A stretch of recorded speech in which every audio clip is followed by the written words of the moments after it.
오늘 우리가 읽은 사도행전 16장은 사도 바울과 실라의 전도 여행 가운데 생겼던 그러한 내용인 것을 우리가 알 수가 있습니다. 사도행전 16장의 앞부분에 보면 원래 사도 바울은 아시아 쪽에 복음을 증거하고 전하려고 하는 그러한 마음을 가지고 있었어요. 그런데 이상하게도 하나님께서 그 아시아 쪽에 복음 전파하는 것에 대해서 그 방향을 트셔서 유럽 쪽으로 복음이 전파되게 되는 그러한 분기점이 바로 이 사도행전 16장입니다. 밤에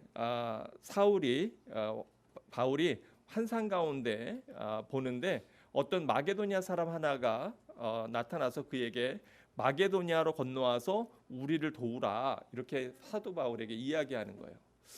그래서 그거 가운데 기도하면서 하나님께서 복음을 동쪽이었던 아시아 쪽이 아니라 서쪽이었던 유럽 쪽으로 그렇게 인도하신다고 하는 것을 깨닫게 되고 이제 바울이 신라와 함께 그 배를 타고 네가볼로 가서 거기에서 빌립보라고 하는 마을로 들어서게 됩니다. 여러분 성경에 보면은 빌립보서가 있죠. 네, 바로 그 빌립보가 이제 사도 바울이 그 마게도니아 사람이 부르는 환상을 보고 유럽 쪽으로 방향을 틀어서 그래서 이제 복음을 전하게 되죠. 거기에서 이제 처음에 복음을 증거하고 전하려고 할 때 얼마나 막막했겠어요. 아는 사람도 없고 그 전에 바나바하고 같이 여행을 했던 지역도 아니고 낯설고 새로운 지역이었습니다. 그런데 하나님께서는 거기에서 자주장사 루디아라고 하는 여인을 미리 준비하세요. 그래서 그 여인을 만나서 루디아가 바울 일행을 자기 집으로 모시고 그리고 그곳에서 복음을 증거하고 전하게 됩니다. 그런데 거기에서 복음을 증거하고 전할 때에 어떤 일이 생기냐면 귀신 들린 여인이 있었는데 그 귀신 들린 여종이 사람들에게 점을 봐주고 그리고 이제 돈을 얻는 그러한 사람이었어요. 근데 이 종인데 사실은 귀신이 들려서 그 귀신의 영적인 악한 악령의 힘으로 말미암아 여러 가지 능력과 역사들이 나타났겠죠. 그리고 이제 주인들은 그것 가지고 돈을 챙기고 있었어요. 근데 사도 바울이 그를 보게 되는데 사실은 처음부터 사도 바울이 이 여종을 고쳐주려고 그런 것이 아니라 반대로 여기에서는 이 여자 귀신 들린 아이가 사도 바울을 쫓아오면서 사도 바울에게 하나님의 사람이라고 그렇게 얘기합니다. 이 사람들은 지극히 높은 하나님의 종으로서 구원의 길을 너희에게 전하는 자라 이렇게 외치게 되는 거예요.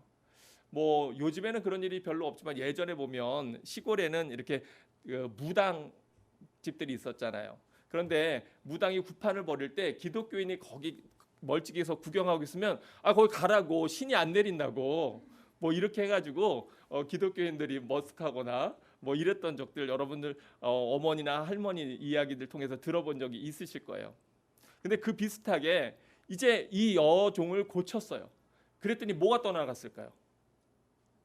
예, 귀신이 떠나갔어요. 근데 문제는 뭐냐면 귀신이 떠나가니까 이 귀신의 능력으로 그동안에 그 동네 그 지역에 있는 사람들을 전봐주던 능력도 같이 없어졌어요. 그게 물론 좋은 능력이 아니에요. 네, 우리가 잘 아는 대로 악한 영들은 그것을 통해서 그 사람에게 상대방에게 고통을 주고 괴로움을 주기 때문에 그래서 무당들이나 이 귀신들이 하는 거는 그 무당들이 하는 건 뭐예요? 그 악한 영에게 뭔가를 갖다 바쳐서 정성을 들여서 그 집에 악한 일을 행하지 말아달라고 하는 잘못된 방식의 평안을 비는 거죠. 근데 우리 성령께서는 그렇게 하지 아니하시고 성령이 그 사람에게 성령이 그 가정에 들어가면 하나님께서 뭔가 보상을 받으시려고 하시는 것이 아니라 그런 것 없이 진정한 참된 평안을 그 사람과 그 가정에 허락하시는 줄 믿습니다. 근데 문제는 뭐가 생겼냐면 그 주인들이 지금까지 쏠쏠하게 수입이 생겼었는데 뭐가 없어진 거예요? 수입이 없어진 거예요. 이 사람이 제일 예민한 것 중에 하나가 뭐냐면 밥그릇 문제거든요. 나의 경제적인 문제를 건드리면 많은 사람들이 발끈하거나 참지 못하고 갈등을 일으키고, 그래서 직장이나 회사에서도 많은 다툼이나 이런 것들이 일어나는 것을 보게 되는데, 한마디로 얘기하면 사도 바울이 귀신을 쫓아냄으로 인해서 이 사람에게 금전적인 손실을 주게 된 거예요.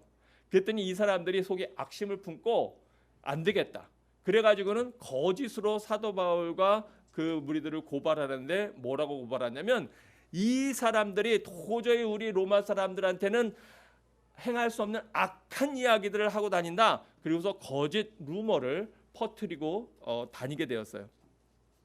근데 그 얘기를 듣자마자, 그 고발을 듣고는 상관들이 제대로 조사도 아니하고, 그리고는 그냥 그 감옥으로 끌고 들어가서 매를 때리고 또 옥에 가둔 것이 오늘 우리가 읽은 본문의 말씀이에요. 그래서 22절에 보니까 이렇게 되어 있어요. 우리가 일제히 일어나 고발하니, 이거 다 거짓말이거든요. 그런데 이 거짓말에 타지인이고 유대인이라고 하는 이유로 그 사람들을 가두고 고발했더니 상관들이 어떻게 했어요? 상관들이 옷을 찢고 매로 때렸어요.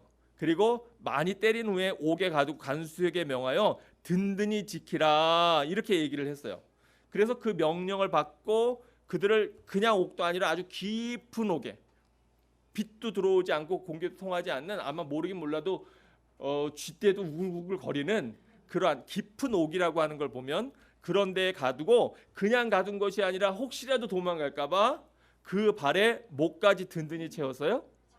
네, 착고라고 하는 건 뭐냐 하면 이렇게 발에 쇠사슬 같이 묶어 넣는 거죠. 예전에 그 춘향전에 보면 춘향이를 옥에 가둘 때 목에다가 착고를 채운 것처럼, 그렇게 그런 식으로 탈을 채운 것처럼 그렇게 이제 가두었어요. 여러분 생각해 보십시오. 원래 사도 바울이 이 동네로 올라 그랬어요? 아니에요. 원래 사도 바울은 아시아 쪽으로 복음을 증거하러 가려고 했는데 성령께서 환상 가운데 이 곳으로 가도록 인도하셨어요. 그래서 빌립보로 가서 아는 사람도 없고 낯설고 물서른 데 가서 복음을 증거하고 전하게 되면 그 길이 형통할 거라고 우리는 생각하잖아요. 하나님의 인도하심이 있으니까. 그런데 그렇지가 않은 거예요. 오히려 거기에서 귀신 들린 여자를 만나게 됐고, 내가 고쳐주려고 한 것도 아니고 그 아이가 계속 쫓아와서, 그래서 사도 바울이 그 아이를 고쳐준 건데, 그런데 오히려 그것 때문에 억울하게 누명을 쓰고 그냥 감옥에 갇힌 것도 아니고 심하게 매를 맞고, 그리고 다 손발이 묶여서 깊은 감옥에 갇히는 이러한 말도 안 되는 상황이 벌어졌어요. 고난 가운데. 여러분, 그렇게 나는 하나님 말씀대로 하나님 인도하심 따라 정말 나누고 베풀고 이러면서 살았는데 이런 일들이 생긴다면 여러분 심정이 어떨까요? 여러분 마음이 어떤 마음이 들 것 같아요? 하나님에 대해서 혹시 하나님에 대해서 원망하거나 또는 속상한 마음, 하나님 왜 저에게 이런 일이 생깁니까? 이거는 아니지 않습니까? 이렇게 불평하고 불만할지 몰라요. 그런데 사도 바울의 놀라운 그 믿음과 은혜가 바로 여기에 있는 것을 우리가 보게 돼요. 오늘 본문 말씀, 우리가 읽은 본문 말씀 25절 말씀인데요. 우리가 함께 한번 읽어볼게요. 함께 읽습니다. 시작. 한밤중에 바울과 실라가 기도하고 하나님을 찬송하며 죄수들이 듣더라. 아멘. 아멘. 바로 그러한 상황 가운데에서 바울과 실라가 기도하고 하나님을 찬송했어요. 근데 거기에 붙여지는 단서가 뭐예요? 죄수들이 듣더라. 아까 우리가 보진 않았지만 사도행전 16장 9절과 10절에 보면 여기로 이렇게 인도하신 것이 하나님이신데, 그 10절에 보면 뭐라고 바울이 이야기하냐면, 바울이 그 환상을 보았을 때 우리가 곧 마게도냐로 떠나기를 힘쓰니 이는 하나님이 저 사람들에게 복음을 전하라고 우리를 부르신 줄로 인정함이로라. 이렇게 나와 있어요. 즉 사도 바울은 여기까지 이렇게 온 것이 어떤 실수나 우연이 아니라 하나님의 인도하심이라고 하는 굳건한 믿음이 있었던 거예요. 그래서 이러한 고난 가운데에도 우리 같으면 너무나 복장이 터져서 하나님 이게 말이 됩니까? 이건 아니지 않습니까? 라고 항변할 수도 있는데, 근데 사도 바울 마음속에는 분명한 믿음과 확신이 있었어요. 하나님의 인도하심이 있다. 그래서 그는 고난 가운데 기뻐하고 감사하고 찬송을 했어요. 근데 오늘 성경 본문에 아까 보니까 25절 끝부분에 보니까 그렇게 하는 기도하고 하나님을 찬송하는 것을 누가 들었다고요? 죄수들이 들었어요. 근데 죄수들만 들었을까요? 또 누구도 들었을까요? 간수도 들었어요. 맞아요. 간수만 들었을까요? 또 누구도 들었을까요? 아멘. 하나님이 들으셨어요. 하나님이 보셨어요. 여러분 삶에 어려움이나 고난이 다가옵니까? 여러분 그때에 여러분들이 여러분 주변에 있는 사람들에게 정말로 그리스도를 증거하고 전할 수 있는 너무나 좋은 기회임을 잊지 마십시오. 특별히 여러분 자녀들에게 그것은 너무나 소중하고 중요한 레슨이 됩니다. 제가 목회자가 된 것 중에 중요한 이유 가운데 하나는 뭐냐면 부모님이 여러 가지 많은 고난과 어려움들, 저도 어머니가 평생 아프셨고 심장 수술을 2번이나 하셨고 그것 때문에 집을 팔아야 될 때도 있었고 많은 우여곡절들이 있었어요. 그런데 그때에 바로 부모님이 그 위기 때마다 어떻게 그 위기를 극복하셨는지, 어떻게 하나님 앞에 기도하고 무릎 꿇으셨는지 그 모습들을 보면서 제가 믿음이 무엇인지를 배운 거예요. 저희도 교회 어느 권사님에게 돈을 빌려줬다가 크게 돈을 뜯긴 적도 있어요. 그런데 그때 그거를 부모님이 어떻게 감내하시고 어떻게 이기셨는지, 그런 모든 것들이 사실은 그 어떤 것으로도 그 어떤 말로도 줄 수 없는 신앙의 유업을 우리 자녀들에게 물려주게 되는 귀한 방법인 줄로 믿으시기 바랍니다. 여러분 자녀들은 바로 우리 부모님이 어려운 때에 어떻게 하시느냐를 보고 그들이 배우게 되는 거예요. 말로써 배우는 것이 아니라 바로 부모의 삶을 통해서 배우게 되는 겁니다. 그리고 그 모든 것을 우리 하나님이 다 보고 계셔요. 다른 사람들은 다 몰라도, 때로는 너무나 억울한 일을 당해도 하나님은 다 보고 계시는 줄로 믿습니다. 그때 어떤 일이 일어납니까? 26절에 보니까 이에 갑자기 큰 지진이 나서 옥터가 움직이고 문이 곧 다 열리며 모든 사람의 매인 것이 다 벗어진지라. 놀라운 기적이 일어났어요. 지진이 일어나면서 땅이 흔들리고 그리고 문이 다 열리고 그리고 심지어는 매여 있던 모든 것들까지 다 풀어진 거예요. 간수가 자다가 깨어서 옥문이 열린 것을 보고 죄수들이 다 도망한 줄로 생각하고 칼을 빼가지고 뭐 하려고 했다고요? 자결. 왜 자결하려고 했을까요? 나는 어차피 죽은 목숨이야. 이거는 내가 감당할 수 있는 일이 아니야. 내가 도저히 이거 감당할 수가 없어. 더구나 이거는 나뿐만 아니라 가족들까지도 어려움을 당할 수 있는 그런 엄청난 일이야. 그랬기 때문에 아마 저는 자결하려고 했을 거예요. 그런데 바로 그때 바울이 크게 소리 질러 이르되 상하게 하지 말아라. 우리가 다 여기 있다. 아무도 도망가지 않았다. 그리고 간수에게 얘기해요. 간수가 등불을 들고 와서 무서워서 떨면서 바울과 실라 앞에 엎드려서 너무나 중요한 이야기를 하는데, 선생님들이여 내가 어떻게 하여야 구원을 받으리까? 내가 이 상황에서 어떻게 하여야 구원을 받으리까? 근데 그때 너무나 유명한 말씀, 우리 31절을 다 함께 읽어보겠습니다. 시작. 이르되 주 예수를 믿으라. 그리하면 너와 네 집이 구원을 받으리라. 아멘. 주 예수를 믿으라. 그리하면 너와 네 집이 구원을 받으리라. 그 말씀이 이 사람 마음에 들렸어요. 여러분 소리가 들리는 것이 귀로만 들리는 것이 아니잖아요. 설교 말씀도 마찬가지예요. 귀로만 들리는 것이 아니라 그 메시지가 내 가슴에 들어와서 들려질 때 그게 진짜 들려지는 거예요.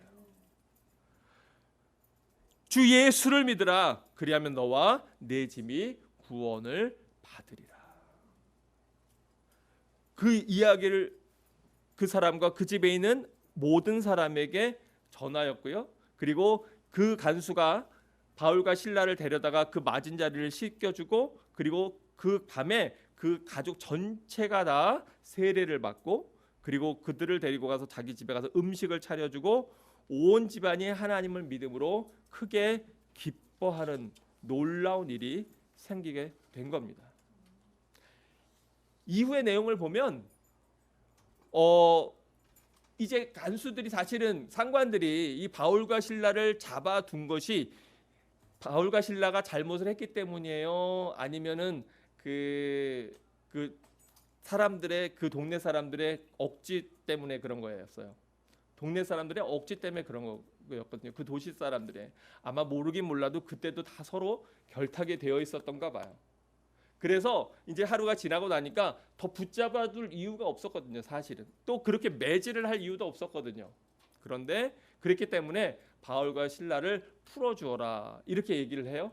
그런데 여기에서 이 바울의 멋진 그 모습이 나오는데요. 바울이 뭐라 그러냐면, 내가 누군지 알아? 내가 로마 시민권자인데 로마 시민권자인 나를 제대로 조사도 안 해보고 이렇게 매를 때리고 그리고 이렇게 가둔 것은 큰 불법을 행한 거라고 그제서야 얘기하는 거예요. 만약에 이걸 처음부터 잡으려고 했을 때, 내가 누군지 알아? 내가 로마 시민권자야. 나에게 이렇게 행하면 당신들 큰 후환이 있을 거야. 이거 법을 어기는 거야. 라고 했으면 그렇게 손을 못 댔을 거예요. 그 사람들이 이 사람을, 그 바울과 실라를 이렇게 함부로 다뤘던 것은 유대인이라고 생각했기 때문에, 나라를 잃은 식민지 백성이라고 생각했기 때문에 그렇게 했던 거예요. 그런데 사실은 만약 거기에서 바울이 그 얘기를 했다면, 그 위험을 피했다면 이 간수와 그 온 집이 구원받고 세례받는 역사가 있었을까요? 없었을까요? 없었을 거예요. 없었을 거예요. 예수님께서는 우리에게 자기의 십자가를 지고, 너희가 날마다 자기의 십자가를 지고 나를 따르라 그렇게 얘기합니다. 그런데 제가 전에도 말씀드렸지만 십자가는 우리가 우리의 죄 때문에, 우리의 잘못 때문에 어쩔 수 없이 지는 그러한 어떤 죄의 결과가 우리의 십자가가 아니에요. 내가 욕심을 부리다가 어려움을 겪게 돼서 내가 받는 고통, 그게 십자가가 아니에요.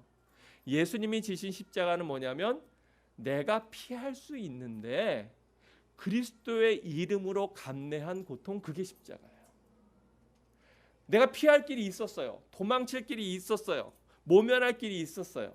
그런데 예수 그리스도의 사랑 때문에 내가 감내하는 어려움, 그게 바로 십자가인데, 우리 주님께서는 우리에게 뭐라고 그러시냐면, 바로 그 십자가를 지고 나를 따라야 된다고, 그래야 내 제자가 되는 거라고 우리에게 말씀하고 계신 거예요. 사도 바울이 바로 그 일을 그대로 행한 거예요. 그래서 이제는 오히려 분위기가 완전히 바뀌어서 그 상관들이 사도 바울에게 쩔쩔대면서 우리가 잘못됐다고 죄송하다고 이렇게 이야기하면서 그들을 풀어주는 내용이 이 16장에 나오는 내용입니다. 여러분, 고난 가운데에서 여러분 답답할 때가 있잖아요. 가슴이 먹먹하고 막막할 때가 있지 않습니까? 저도 이번 주에 참 안타까운 소식을 듣고 마음이 많이 아파서 많이 기도했는데, 얼마 전에 이 BC주에서 제일 더웠던 동네가 어디죠? 여기 막 기사에도 나고 신문에도 나고 그랬었는데, 네, 리튼이라고 하는 그 캠루스 가기 전에 있는 작은 원주민들이 사는 그러한 마을이에요. 그런데 거기가 뭐 거의 50도에 육박하는 그러한 기록을 세우는 엄청나게 더웠는데, 그러니까 거기가 완전히 바짝 말랐잖아요. 그랬다가 거기에서 여러분 뉴스에서 보셨겠지만 불이 나서 그 동네가 20분 만에 90%가 다 전소되는 엄청난 화재가 있었어요. 그런데 더 안타까운 건, 제가 잘 아는 권사님 가정이 바로 거기에서 몇 해 전에 글로 옮기셔서 슈퍼마켓 가서 비즈니스를 열고, 그리고 이제 비즈니스를 하셨는데 그것이 다 전소돼 버리고 다 타버린 거예요. 다행히 거기서 이제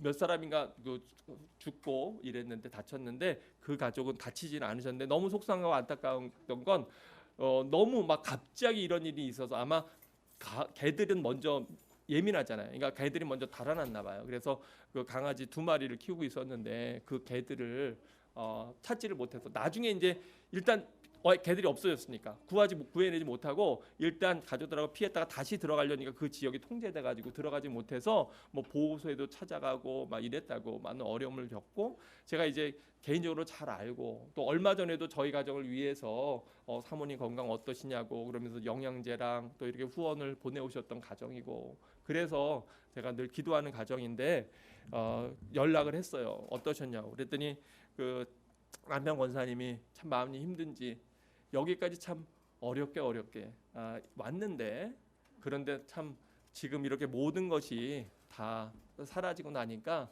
너무 마음이 힘들고 어렵다고 기도해 달라고 그렇게 이제 서로 연락을 주고받았고 그래서 아내랑 저랑 많이 안타까워하고 기도했습니다. 사실 그 가정도 여러 가지 사업에 예전에 했던 사업에 어려움도 있었었고 또 갑자기 심장에 문제가 생겨가지고 큰 건강의 위험 때문에 심장에 수술을 했던 적도 있고 많은 이야기들이 있는 가정이고 그래도 이제 거기에서 비즈니스를 하고 그래도 꽤 그 비즈니스가 어느 정도 궤도에 올라서 그래서 이제 괜찮다고 그리고 원주민들을 위해서도 매년 그 후원도 많이 하고 또 거기에 있는 분들에게 그 원주민 선교도 하고 또 한국 푸드 코리안 푸드 그런 그 음식 페스티벌도 열면서 많은 선교 사역을 감당했던 그러한 가정입니다. 여러분 고난이나 고통이 나는 피해갈 거다. 우리는 몰라요. 우리는 함부로 장담할 수 없어요. 저도 아내가 아플 줄은 저렇게 많이 아플 줄은 생각을 못했었어요.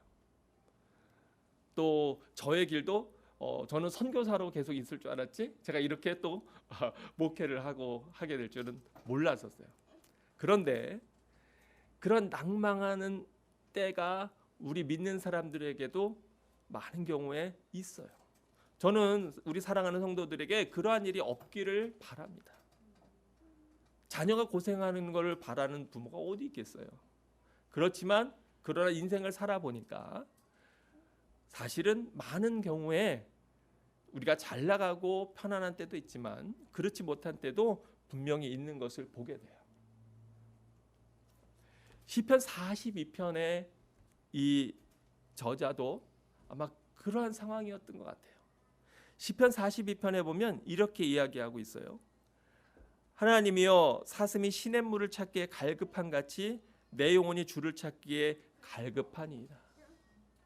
화재가 나면 또 그렇게 뜨거운 일이 생기면 도랑에 있는 물까지 바짝 말라버리잖아요.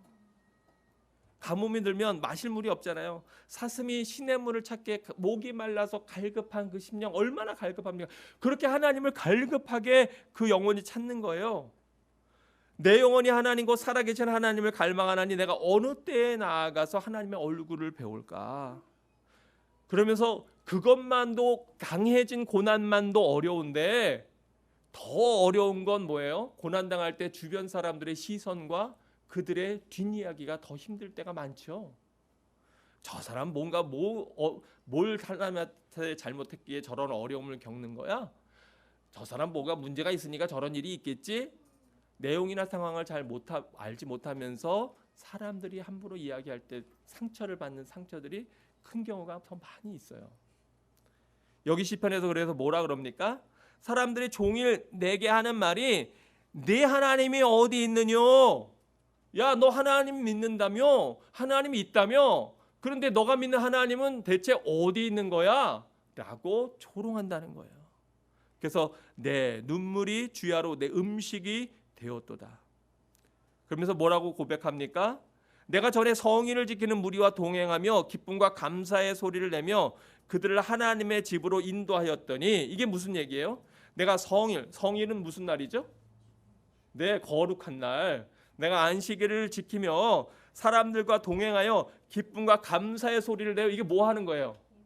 예배드리고 찬양하는 거예요. 그리고 그 사람들을 하나님의 집으로 인도하였더니 이거 뭐 하는 겁니까? 전도하는 거예요.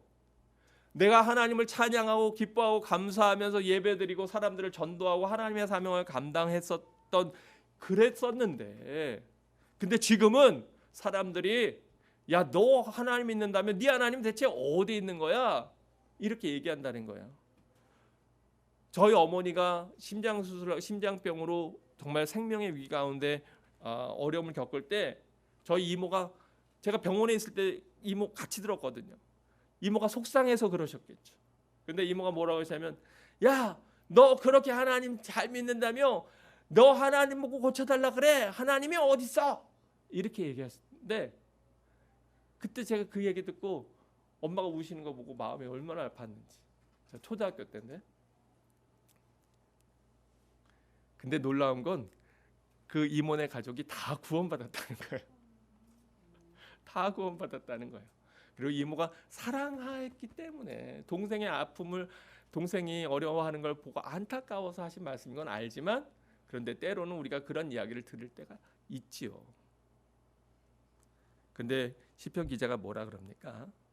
내 영혼아, 내가 어찌하여 낙심하며 어찌하여 내 속에서 불안해하는가? 너는 하나님께 소망을 두라. 그가 나타나 도우심으로 말미암아 내가 여전히 뭐하리로다? 찬송하리로다. 내가 이러한 위기 가운데서도 굴복하지 않아. 하나님께서 나와 함께 하시기에 나는 오직 하나님께만 소망을 둔다. 때때로 내가 그동안 모았던 내 사업이 다 무너질지라도, 다 화재로 소실되고 사라질지라도, 내 건강이 상하고 내가 병들지라도 나는 여전히 하나님께 소망을 둔다. 그래서 여러분, 하나님 나라가 우리 앞에 놓여 있는 것이 바로 공평한 일인 거예요. 그리고 그것이 가장 합당한 일인 거예요. 그리고 그것이 가장 우리에게 소망이 되는 거예요. 그가 나타나 도우심으로 말미암아 내가 여전히 찬송하리로다. 아마 모르게 몰라도 바울과 실라는 감옥에 갇혀서 매를 맞고, 그리고 착고에 차여서 깊은 감옥에 갇혀 있으면서도 이 말씀이 기억났는지 몰라요. 내 영혼아, 내가 어찌하여 낙심하며 어찌하여 내 속에서 불안해하는가? 너는 하나님께 소망을 두라. 그가 나타나 도우심으로 말미암아 내가 여전히 찬송하리로다. 그리고 기쁨과 감사의 찬양을, 매를 맞아서 그 상처에서 피가 흐르는 그 고통 가운데에서 하나님을 찬양하는 바울과 실라를 본다면, 우리가 왜 지금 겪는 어려움으로 인하여 낙심하고 앉아 있을 수가 있겠습니까? 화재 때문에 삶의 터전을 다 잃어버리고 비즈니스까지도 다 잃어버리고 이제 앞으로 뭘 어떻게 해야 될지 막막한 상황 가운데서도 하나님이 함께 하신다면, 내가 깊은 골짜기와 음침한 사망의 골짜기를 다닌다 할지라도 주의 지팡이와 막대기가 나를 안위하시는 하나님이 살아계시기에 우리는 낙심하고 낭망할 수 없다고 하는 겁니다. 오늘 권사님이 이 말씀을 듣지는 못하시지만, 그 어려움을 겪은 권사님, 근데 저는 분명히 믿는 게 있어요. 뭘 믿냐면 다시 일어나실 거라, 다시 회복하실 거라, 하나님께서 도우실 거라. 저는 이제 하나님께서 어떻게 일하실지를 이번에 어려움을 겪으신 그 권사님 가정이 기대하는 마음으로, 하나님의 일하심을 기대하는 마음으로 이 어려운 시기, 그 막막한 마음을 위로받기를 간구합니다. 고난 가운데에서 여러분 무엇 하시겠습니까? 어려움 가운데에서 여러분 어떻게 행동하시겠습니까? 바울과 실라와 같이 그곳에서 찬양할 때 바로 놀라운 일들이 일어납니다. 질병으로 인하여서 큰 어려움을 앞두고 생사가 걸린 수술을 앞두고 있을 때, 그때 하나님께 간절히 병상에서 기도하는 그 모습을 본 그 자녀가 하나님의 일꾼이 되는 겁니다. 우리가 고난 가운데 어려움 가운데 있을 때, 때로는 너무나 억울하고 답답한 일들 가운데 있을 때, 그때 하나님을 찬양하는 그 찬송을 통하여서 하나님께 감동을 드리는, 그리고 하나님이 일하시도록 하나님께 온전히 우리 자신을 맡겨드리는 우리 모두가 되기를 주님의 이름으로 축원합니다. 기도하겠습니다. 사랑의 아버지 하나님, 오늘도 주님 거룩한 날 주일날 주님 앞에 나와 예배하게 하심을 감사합니다.